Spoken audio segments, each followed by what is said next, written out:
This is section 4.4. We're going to look at resolutions of forces in two dimensions and their vector nature. And before we start that, let's remind ourselves of what vectors we have had, forces we have had so far. You'll recall that we worked on gravitation. So we had on gravitation a force due to gravity, which was G m1 m2 divided by r squared, and that was always an attractive force between a mass 1, m1, and a distance r away, another mass m2. And if, for example, we were looking near the surface of the Earth or of any planet, then the force of gravity can be approximated by the mass of the particle times the acceleration due to gravity at that point. So, for example, if this were the Earth with a radius r and having a mass m, and we had an object near that surface, and the distance did not vary more than a small fraction of capital R, which is 4,000 miles, then of course we can use this approximation, which we'll use in many problems. And this factor, this g, the acceleration due to gravity, is also turns out to be the gravitational field. And g is equal to 9.8, or approximately 10 meters per second squared, or 32 feet per second squared.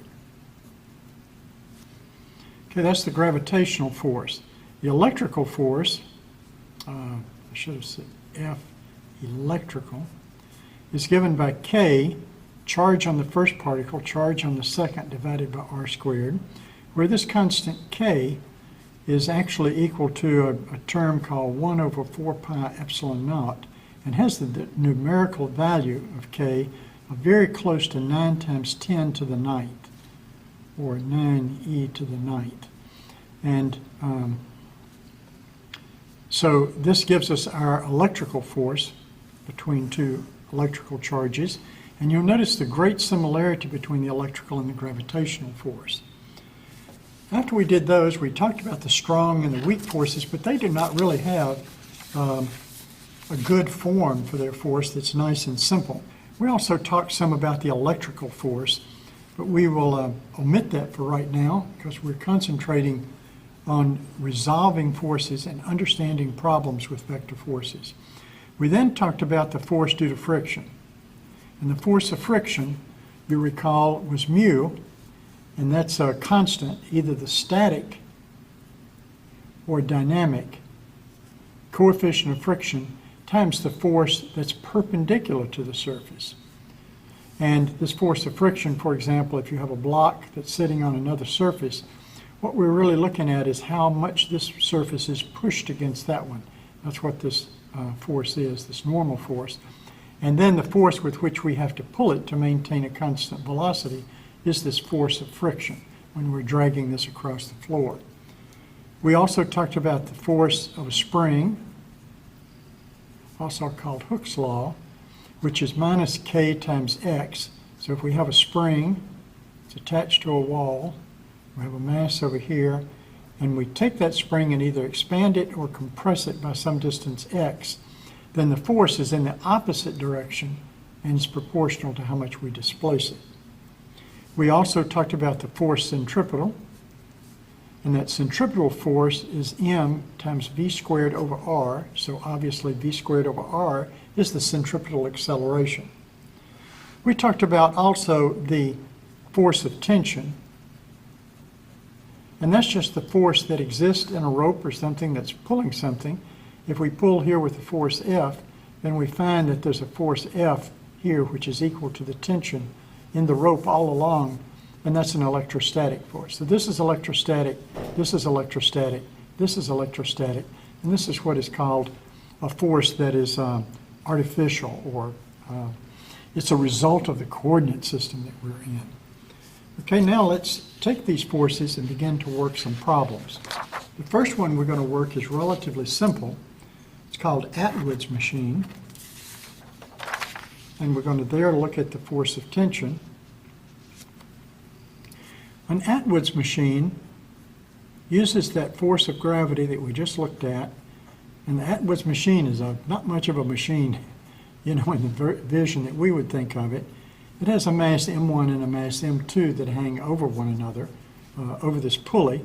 And we're going to assume that this pulley is frictionless for the time being. And so if we write the forces, then we're going to have a downward force on each of these masses. What is that downward force? M2 times G, M1 times G. Now, what is it we want to do? In general, in physics, what you want to do is you want to predict the future. Predicting the future from knowing what the present circumstance is means that you effectively understand the dynamics and the structure of the problem. Now, how do we do that? Well, there's some tricks. You can see that we could start this out at rest, or we could start it out with a constant velocity.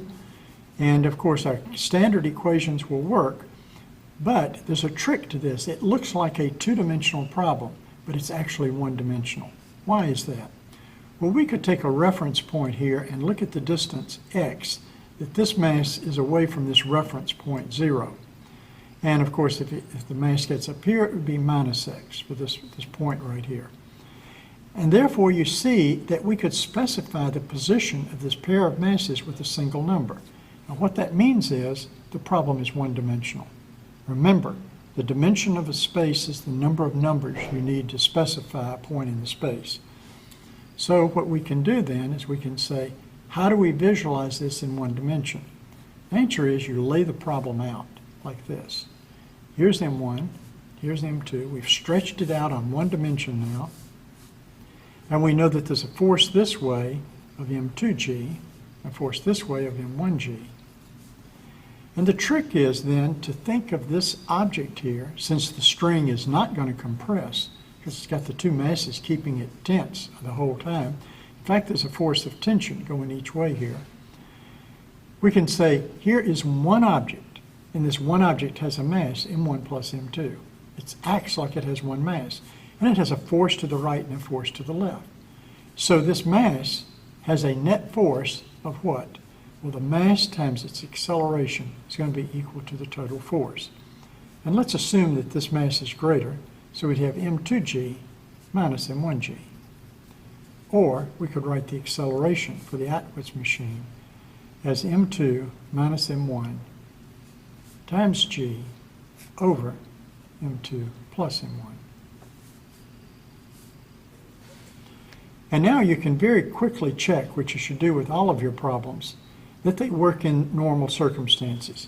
If this mass is not here, then this one should just fall with an acceleration G. Well, let's make M1 0. If we make M1 0, then M2 divided by M2 is 1, and the acceleration, sure enough, it's G. What if the two masses are equal? Then there should be no acceleration because they balance. They either remain at rest or they continue in constant velocity. Sure enough, if we look at the M1 and the M2, if they're equal, then this vanishes, therefore the acceleration vanishes, and there's no acceleration. So the acceleration always varies between 0 and G. It can't be more, and it can't be less than 0.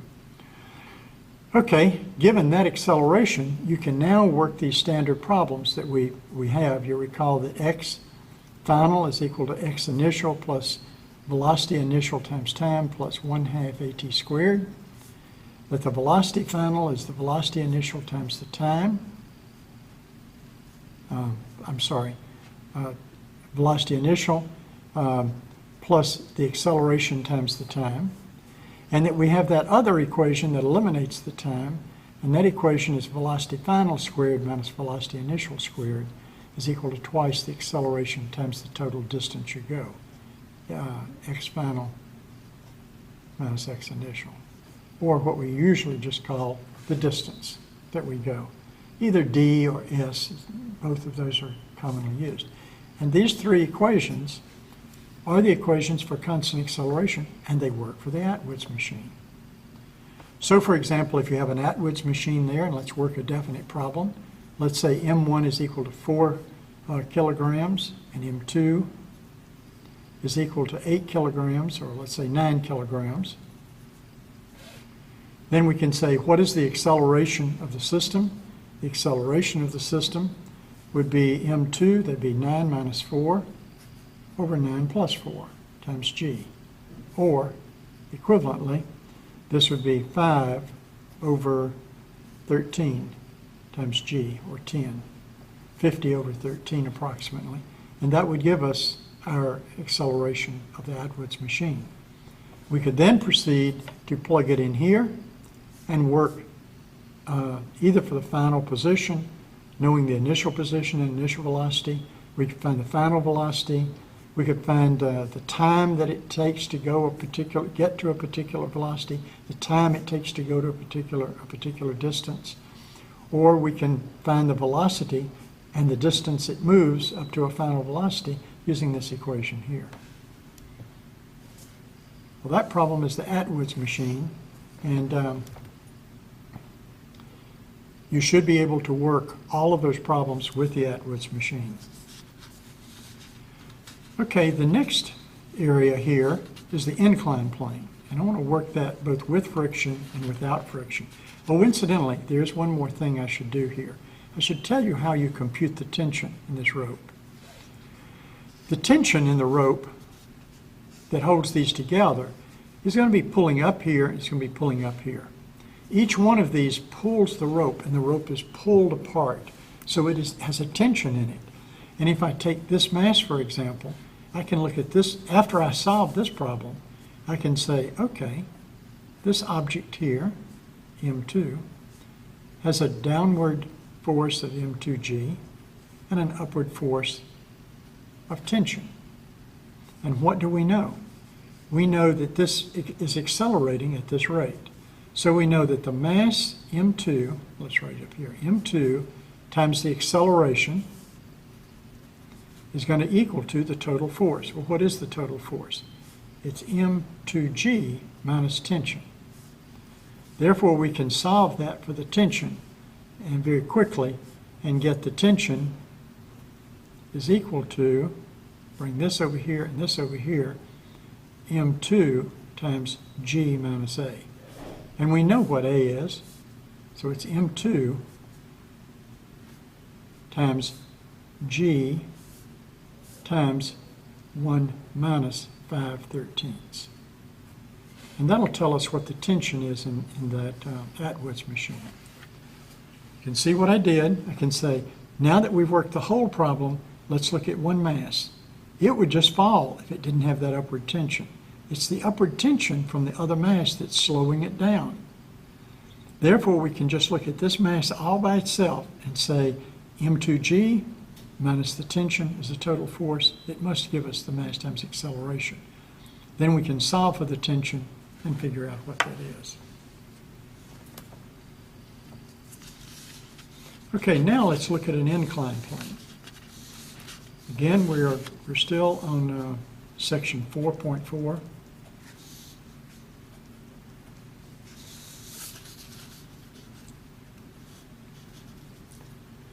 The inclined plane gives us, the Atwood's machine was a good way to think of how we think of motion in one dimension that looks like it's in two dimensions. And also it gave us an idea of how to understand tension.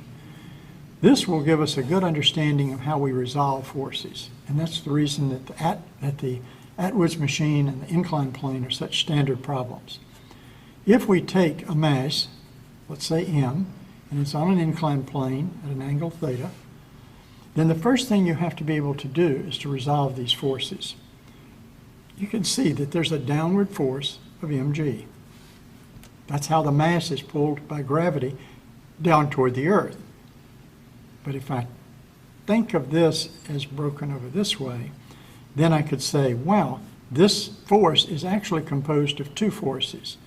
One that pulls the mass against the inclined plane, and another one that pulls it down the hill. It's very easy to check with your trig that if this is angle theta, this is angle theta. And I will let you practice with the trig to convince yourself as this squeezes down, this will also squeeze down. So this angle theta and this angle theta, both of those angles are angle theta. Now that I know that this is theta, do I know this hypotenuse? Yes, it's the hypotenuse that's mg. I could put it over here, it'd be a little bit clearer. So let's take that triangle and turn it around. Then it would be like this.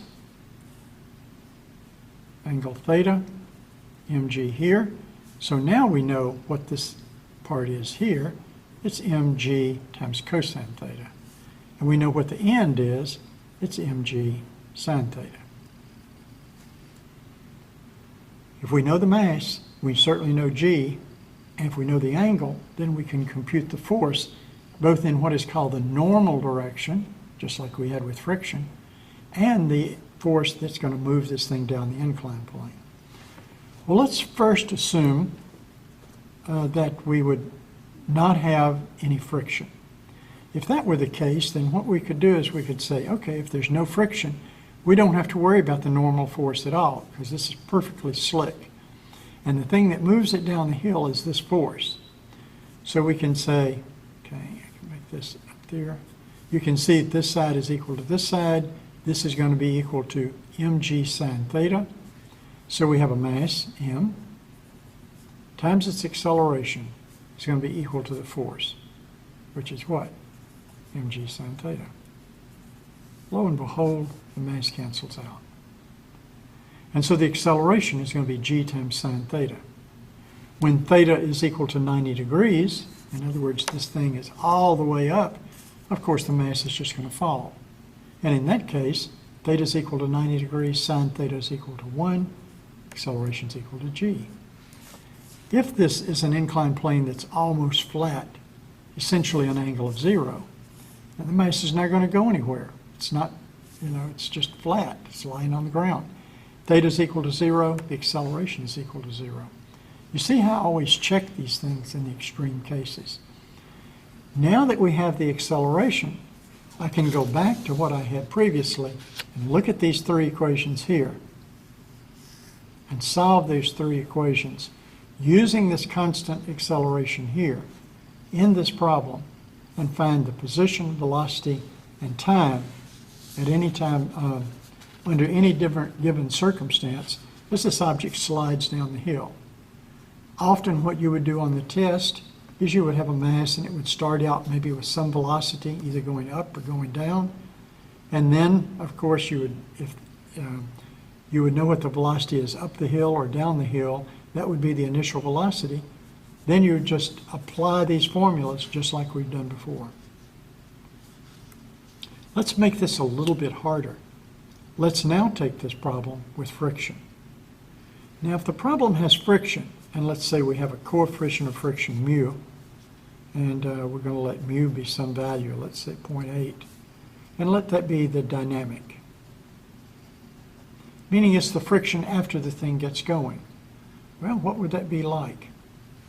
That's a lot of friction. It's going to really slow it down. Well, you're going to have another type of force here, a force that's upward, and that's the force of friction. The friction never helps you do whatever you want to do. The force always goes against the velocity for friction. So what would I have then? This is no friction.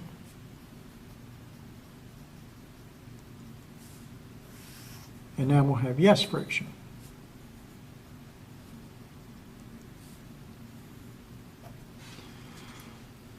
If I have friction, then I have two forces.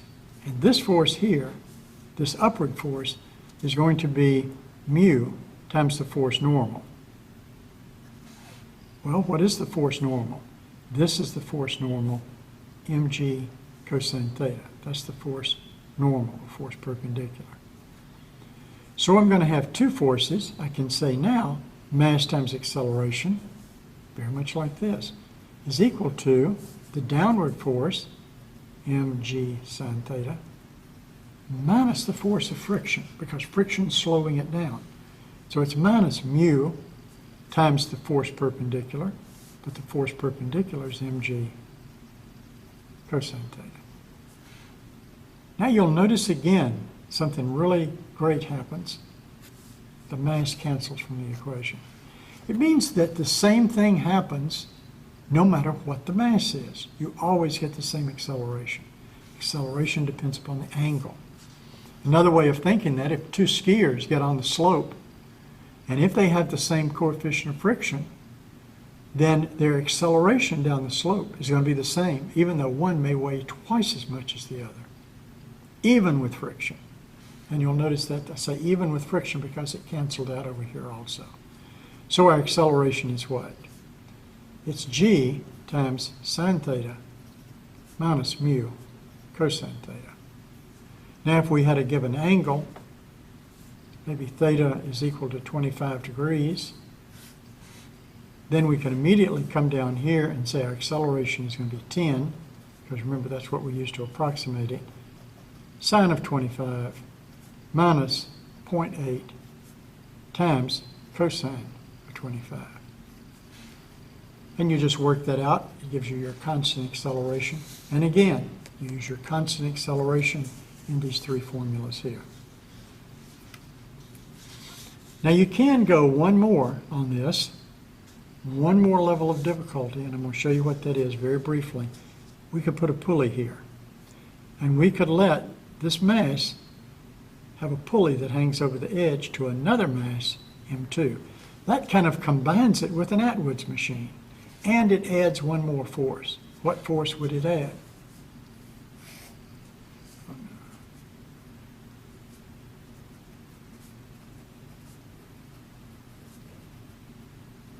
So we would have acceleration is equal to, exactly like we had here, let's say m times a, and this is going to now be m1 times a, is going to equal to m1g sine theta. That's this force, the resolved force, because this is now m1. Then I have the frictional force of this one, so it'd be minus mu m1g cosine theta.